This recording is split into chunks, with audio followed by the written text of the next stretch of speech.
अगर आप भी CUT 2026 देने जा रहे हैं और आपके दिमाग में बहुत सारे सवाल हैं केमिस्ट्री को लेकर के कि जो केमिस्ट्री है उसके कौन से चैप्टर इंपॉर्टेंट हैं, किस चैप्टर का वेटेज कितना है, इन 5 सालों के अंदर जो केमिस्ट्री है वो इजी आई है, टफ आई है, मॉडरेट आई है, तो इन सब की जानकारी के लिए ये वीडियो है। आप बिल्कुल सही जगह पर आइए, आप इसके साथ बने रखिए।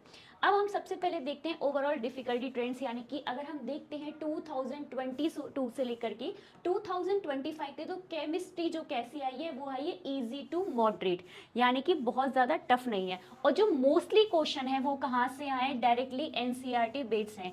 लेकिन हम क्या सोचते हैं कि ये तो बहुत ही बड़ा सा आसान है, हम इसको ईजी समझने की गलती कर लेते हैं और हमारे मार्क्स कम आ जाते हैं। इसलिए आप इसको बिल्कुल स्किप करने की ना सोचें, मेहनत करते रहें और साथ में अपने कंसेप्ट भी क्लियर रखें। देखो कितनी भी चीज़ आसान हो लेकिन हमारे उसके कंसेप्ट क्लियर नहीं है, अगर हमें पता ही नहीं है तो हम कैसे उसको कर पाएंगे। तो जो हमारे लिए इजी है वो भी टफ बन जाएगा। तो इसके लिए कोशिश करते रहें कि आपके कंसेप्ट क्लियर रहें, एनसीईआरटी से जुड़े रहें।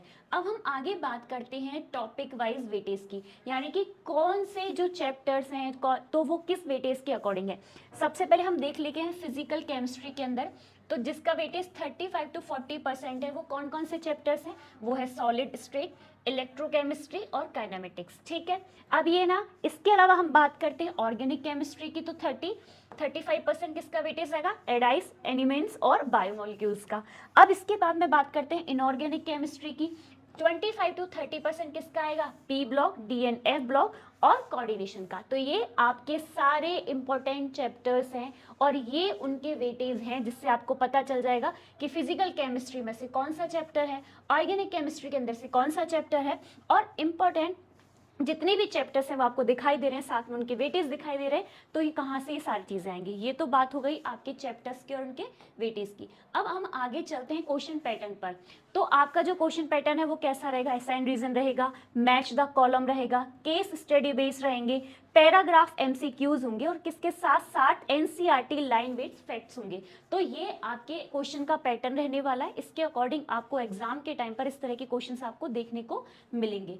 अब हम आगे चलते हैं इसके अलावा कि इसमें क्या चेंजेस हैं लास्ट 2 सालों के अंदर, यानी कि हर बार जब हम एग्जाम देते हैं तो कुछ ना कुछ चेंजेस तो रहते हैं। तो देखेंगे जो ऑर्गेनिक केमिस्ट्री है उसने क्या, उसके मार्क्स ज़्यादा रहे, उसने जो वेटेज है वो वेंट अप हुआ है। उसके अलावा more techy conversation and mechanism based जो क्वेश्चन है वो भी आए हैं। Numericals in physical chemistry are still scoring, अभी भी वहाँ से काफ़ी सारे मार्क्स आप स्कोर कर सकते हैं अच्छा करके।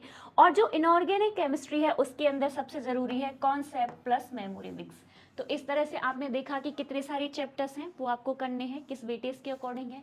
इसके बाद हमने एग्जाम पैटर्न देखा और ये हमारे एग्जाम पैटर्न के अंदर कुछ चेंजेस रहे। इसे हम आगे चलते हैं, हम आगे देखेंगे कि फाइनल स्ट्रेटेजी क्या रहनी चाहिए। आप अपनी एनसीईआरटी की किताबों से बिल्कुल चिपके रहो, दूर भागना ही नहीं है। एनसीईआरटी आपके लिए भगवान है, बिल्कुल नहीं छोड़ना है। कोई भी फालतू की एक्स्ट्रा बुक आपको नहीं करनी है। अगर आप एनसीईआरटी करते हैं तो बहुत सारी चीज़ें आपके लिए आसान हो जाएंगी। ठीक है, प्रैक्टिस करें PYQs की, जो कि 2020 से 2025 तक है, यानी कि 2022 से लेकर 2025 के अंदर जितने भी PYQs हैं आप उनके अच्छे से प्रैक्टिस करें। प्रीवियस स्किल के क्वेश्चन करने से क्या होता है कि हमें एग्जाम पैटर्न पता चल जाता है, बहुत सारी चीज़ें क्लियर हो जाती है, हमें समझ में आने लग जाता है कि कहाँ गलतियाँ हो रही है, किस टॉपिक पे, किस चैप्टर पे और मेहनत करने की ज़रूरत है। अपनी स्ट्रेंथ को बिल्डअप करें। फिजिकल के अंदर कैलकुलेशन प्लस लॉजिक, ऑर्गेनिक के अंदर मैकेनिज्म प्लस कन्वर्सेशन, इनऑर्गेनिक के अंदर फैक्ट्स प्लस टेबल्स। आप इन छोटी छोटी सी चीज़ों को याद करके रखिए, अपनी चैप्टर वाइज मेहनत कीजिए, देखिएगा कि CUT की जो जर्नी है वो बहुत आसान हो जाएगी और केमिस्ट्री से जो थोड़ा सा डर है वो बिल्कुल दूर हो जाएगा।